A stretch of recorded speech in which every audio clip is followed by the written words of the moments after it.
उत्तर पश्चिम ओडिशा रे हालुका वर्षा संभावना अच्छी।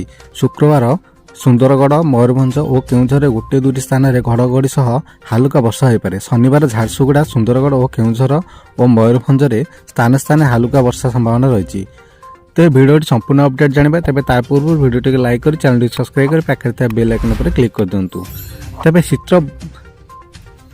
तेबे शीत बढ़िया संभावना नहीं। आसंता 5 दिन पर्यंत शीत बढ़िया संभावना देखा जाउनी।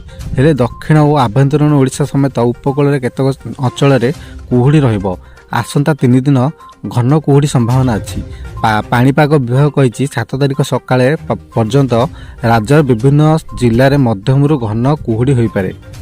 शुक्रवार सकाळे सुंदरगढ़ झारसुगुड़ा संबलपुर बरगढ़ सोनपुर कलाहांडी कंधमाल रायगड़ा नवरंगपुर कोरापुट मालकानगिरी नयागढ़ खुर्धा कटक और ढेंकानाल जिले में केतक स्थान में मध्यमरू घन कुहुड़ी संभावना रही।